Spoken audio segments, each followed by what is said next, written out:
em Marcha, divulgando a doutrina espírita em nossa região.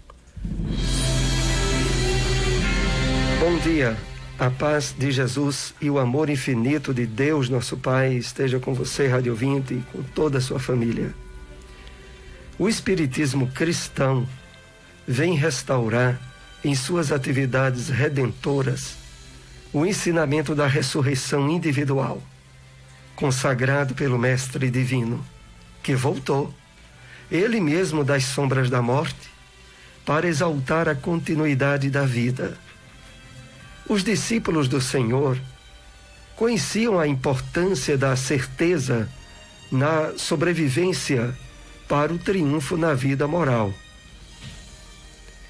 Eles mesmos se viram radicalmente transformados após a ressurreição do amigo celeste, ao reconhecimento que o amor e a justiça regem o ser do além-túmulo. Trecho da mensagem na Revelação da Vida, extraída do livro Pão Nosso, trazida a nós pelo Espírito Emmanuel na psicografia de Francisco Cândido Xavier. E com ela iniciamos o programa Espiritismo em Marcha nesta manhã. Espiritismo em Marcha. Momento de reflexão. Bom dia a todos. Que Deus, nosso Pai e o Mestre Jesus abençoe a todos. A mensagem de hoje tem o título Faltas Ocultas, do livro Fé, Paz e Amor, psicografia de Francisco Cândido Xavier pelo Espírito Emmanuel. De modo geral, o delinquente confesso sofre de imediato a sentença que lhe é cominada pelos tribunais de justiça, recolhendo-se ao cárcere expiatório ou à penitenciária reeducativa. Entretanto, quase todos nós, na experiência da vida física, somos portadores de faltas ocultas que o magistrado terrestre não conheceu. Semelhantes lacunas quase sempre decorrem de antigos desafetos que acalentamos deliberadamente no instituto doméstico, de tendências inferiores que nada fazemos por extirpar, de vícios disfarçados que nos deformam o sentimento, ou de atos clamorosos, de ingratidão ou injustiça que perpetramos na senda rotineira, na defensiva do próprio orgulho ou na calamitosa preservação do egoísmo que nos assinala. Com elas, projetamos nas existências alheias impactos de enfermidade e desgosto, desânimo e treva que são debitados à nossa conta. Em verdade, no mais além, pelo amparo dos benfeitores prestigiosos, que conquistamos a paz e a beleza, o reconforto e a alegria tecem o doce ambiente que nos rodeia por fora. Todavia, há dentro de nós a consciência erguida em reto juiz não nos perdoa, convocando-nos à confissão voluntária, tanto quanto ao pedido urgente de reajuste.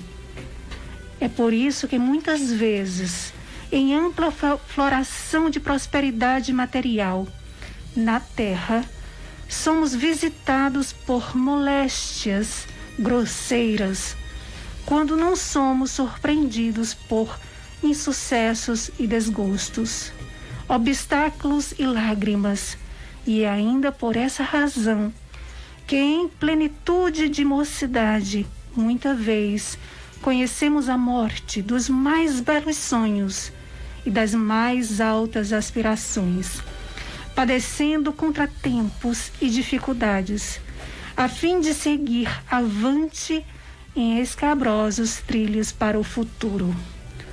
Aproveitemos o tempo na lavoura do bem, que nunca desfalece, porque muitos de nós trazemos da grande retaguarda as chagas imanentes de delinquência oculta, reclamando-nos hoje o exercício da caridade incessante e da renúncia sem limites, para que o amanhã alvoreça na estrada como bênção de Deus sobre o nosso porvir.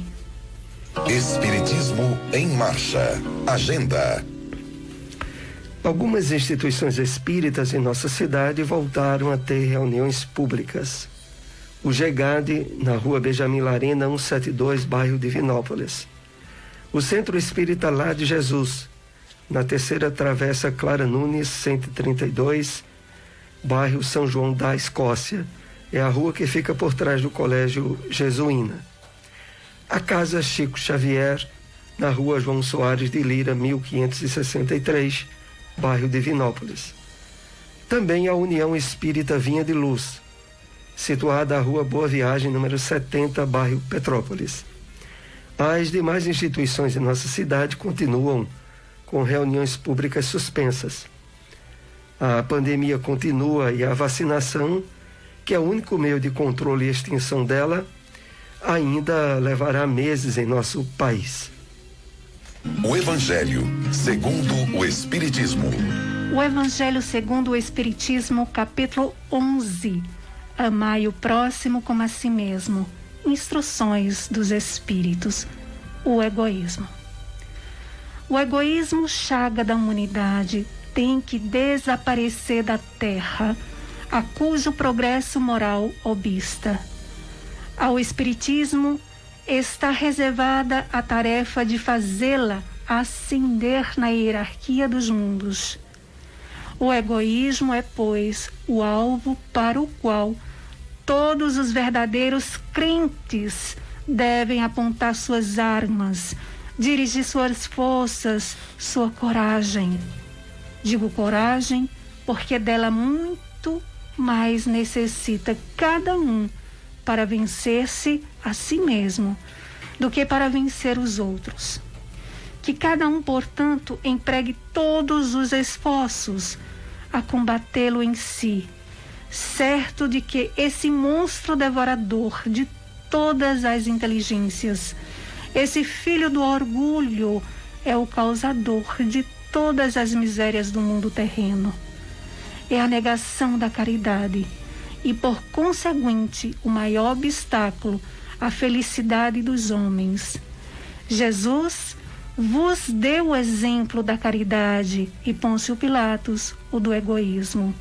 Pois quando primeiro o justo vai percorrer as santas estações do seu martírio, o outro lava as mãos dizendo: que me importa? Animou-se a dizer aos judeus: este homem é justo? Por que o quereis crucificar? E, entretanto, deixa que o conduzam ao suplício. É a esse antagonismo entre a caridade e o egoísmo, a invasão do coração humano por essa lepra, que deve atribuir o fato de não haver ainda o cristianismo desempenhado por completo a sua missão. Cabe-nos a vós, novos apóstolos da fé, que os espíritos superiores esclarecem o encargo e o dever de extirpar esse mal, a fim de dar ao cristianismo toda a sua força e desobstruir o caminho dos pedrosos que lhe embaraçam a marcha. Expulsai da terra o egoísmo, para que ela possa subir na escala dos mundos, porquanto já é tempo de a humanidade envergar sua veste viril para o que cumpre que, primeiramente, o espilas dos vossos corações. Se os homens amassem com mútuo amor, mais bem praticada seria a caridade. Mas para isso, mister fora vos esforçasseis por largar essa coraça que vos cobre os corações, a fim de se tornarem eles mais sensíveis aos sofrimentos alheios. A rigidez mata os bons sentimentos. O Cristo jamais se excusava não repelia aquele que o buscava, fosse quem fosse. Socorria assim a mulher adúltera como o criminoso. Nunca temeu que a sua reputação sofresse por isso. Quando tomardes por modelo de todas as vossas ações, se na terra a caridade reinasse, o mal não imperaria nela, fugiria envergonhado. Ocultar-se-ia, visto que em toda parte se acharia deslocado. O mal, então, desapareceria. Ficai bem certos. Onde encontrar uma instituição espírita? Centro Espírita Além do Horizonte, localizado na Rua do Canário, número 501, Vila Andorinha. Reuniões públicas segundas às 8 da noite. Fraternidade Espírita Leão Denis, localizado na Rua Severino Vieira de Melo, número 170, por trás do Colégio Sagrado Coração, bairro São Francisco. Reuniões públicas quintas às 7h30 da noite e aos domingos às 4 da tarde. Espiritismo em Marcha. O Livro dos Espíritos. Acompanhemos a questão 662. Pode-se com utilidade orar por outrem? Resposta dos Espíritos. O espírito de quem ora atua pela sua vontade de praticar o bem. Atrai a si, mediante a prece, os bons espíritos, e estes se associam ao bem que deseja fazer. O pensamento e a vontade representam em nós um poder de ação que alcança muito além dos limites da nossa esfera corporal. A prece que façamos por outrem é um ato dessa vontade. Se for ardente e sincera, pode chamar, em auxílio daquele por quem oramos, os bons espíritos, que lhe virão sugerir bons pensamentos e dar a força de que necessita em seu corpo e a sua alma. Mas ainda, a prece do coração é tudo, a dos lábios nada vale. O Espiritismo na Bíblia. No livro Atos dos Apóstolos, capítulo 19, versículo 2, lemos: Disse-lhes: Recebeste vós o Espírito Santo quando crestes? Comentários do Espírito Emmanuel. Encontra-se na mensagem Indagação Oportuna, que faz parte do livro Fonte Viva, Psicografia de Francisco Cândido Xavier, que assim nos escreve: A pergunta apostólica vibra ainda em todas as direções, com a maior oportunidade nos círculos do cristianismo. Em toda parte, há pessoas que começam a crer e que já creem nas mais variadas situações. Aqui alguém aceita aparentemente o Evangelho para ser agradável às relações sociais. Ali o indagador procura o campo da fé, tentando acertar problemas intelectuais que considera importantes. Além, o enfermo recebe o socorro da caridade e se declara seguidor da Boa Nova, guiando-se pelas impressões de alívio físico. Amanhã, todavia, ressurgem tão insatisfeitos e tão desesperados quanto antes. Nos arraiais do Espiritismo, tais fenômenos são frequentes.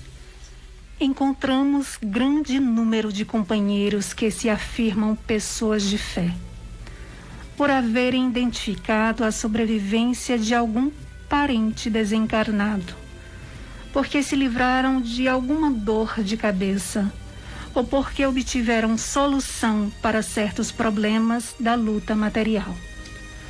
Contudo, amanhã prosseguem duvidando de amigos espirituais e de médiuns respeitáveis. Acolhem novas enfermidades, ou se perdem através de novos labirintos do aprendizado humano. A interrogação de Paulo continua cheia de atualidade. Que espécie de espírito recebemos no ato de crer na orientação de Jesus? O da fascinação? O da indolência? O da pesquisa inútil? O da reprovação sistemática às experiências dos outros? Se não abrigamos o espírito de santificação que nos melhore e nos renove para o Cristo, a nossa fé representa frágil candeia sustentável de apagar-se ao primeiro golpe do vento.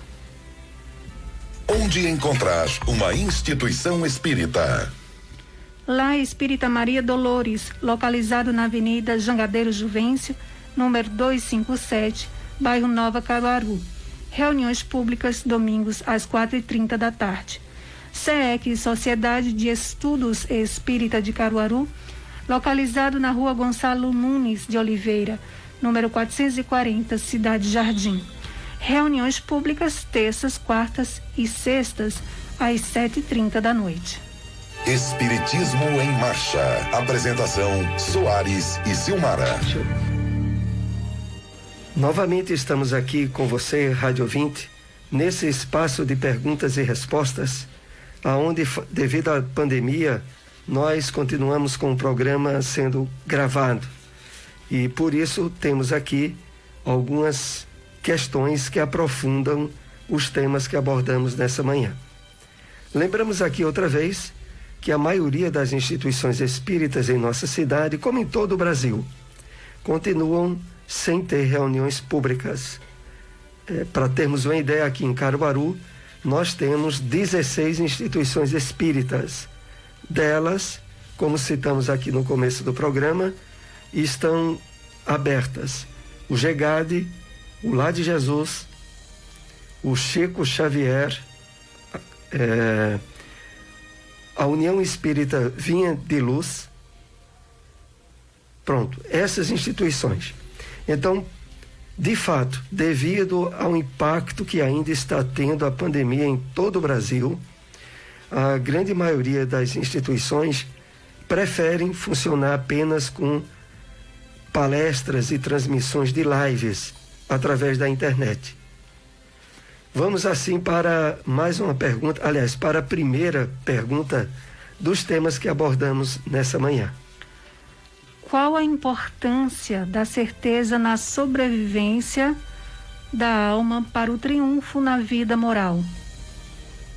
Através da mensagem de abertura do programa de hoje, a mensagem na revelação da vida, que faz parte do livro Pão Nosso, o Espírito Emmanuel nos traz reflexões importantes sobre essa importância na certeza da sobrevivência à morte física, e faz para nós uma referência que é muito significativa quando diz assim: o Espiritismo cristão vem restaurar em suas atividades redentoras o ensino da ressurreição individual. Porque foi essa que o Cristo deu testemunho e que evidencia no movimento do cristianismo primitivo todo um trabalho de mudança profunda que passou a haver com cada um dos discípulos e daqueles que mais adiante vieram a se incorporar no movimento restaurador, renovador do cristianismo. E realmente, nós percebemos pelos relatos que estão colocados, sobretudo no livro Atos dos Apóstolos, o impacto significativo da ressurreição do Cristo. Entendamos que no movimento novo do cristianismo, que é o Consolador prometido por Jesus, o Espiritismo, ele retoma de uma forma ímpar a importância dessa certeza da imortalidade da alma. De fato, ela é a base de todo o esforço de renovação que estabelecemos na vivência de uma conduta, de uma vida moral em harmonia com o Evangelho do Cristo. Nós vivemos temporariamente num mundo de provas e expiações, um planeta atrasado, onde a predominância do egoísmo e do orgulho preponderam na maioria das pessoas. E isso, de tal forma, é marcante que, para termos uma conduta pautada no Evangelho do Cristo, a certeza da continuidade da vida torna-se uma prerrogativa insubstituível. Sem ela, não há sustentação para o enfrentamento com os desequilíbrios que o materialismo tem exercido em toda a humanidade. E por isso Emmanuel destaca nessa frase: os discípulos do Senhor conheciam a importância da certeza na sobrevivência para o triunfo da vida moral.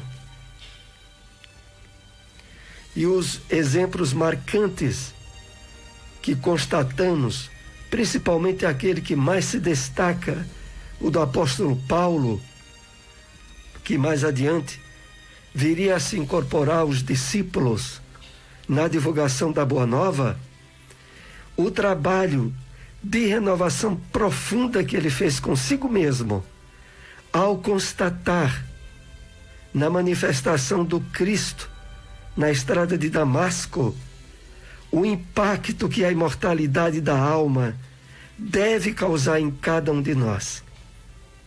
Hoje, com o movimento de renovação trazida pelo Espiritismo, que estabelece na prática do intercâmbio mediúnico a renovação dessa constatação, deve nos servir de profundo impacto para o trabalho que somos chamados a fazer conosco mesmos nos dias atuais. Então é esse esclarecimento que nós tínhamos a essa pergunta. Vamos com mais uma questão dos temas que abordamos nessa manhã. Por que o egoísmo é o causador de todas as misérias do mundo terreno? Essa afirmação é colocada no Evangelho segundo o Espiritismo, no capítulo 11, que lemos um trecho nessa manhã. Capítulo que se intitula Amai o próximo como a si mesmo. E no item, o egoísmo. E nesse item é colocado para nós de forma bem clara: o orgulho é o causador de todas as misérias do mundo terreno. E, de fato, o orgulho, que tem por aliança predominante o egoísmo, os quais são combatidos através da caridade e da humildade, quando nos propomos nos renovar pelas luzes do Evangelho do Cristo, ele é, até o momento em que isso de fato se estabeleça nas criaturas humanas, o orgulho traz como consequência as misérias que assolam a criatura humana, desde aquelas de ordem social, econômica, às primeiras, as de ordem espiritual.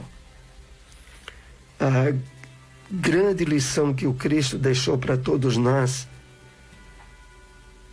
nos seus evangelhos, na Bíblia, tem um destaque especial aquela última lição que ele deu aos discípulos, quando reunindo eles, trouxe uma bacia com água e começou a lavar os pés de cada um dos discípulos, ali simbolizando um gesto de profunda humildade, um gesto que para aquele povo da época era o gesto do escravo, daquele que estava sob domínio dos outros.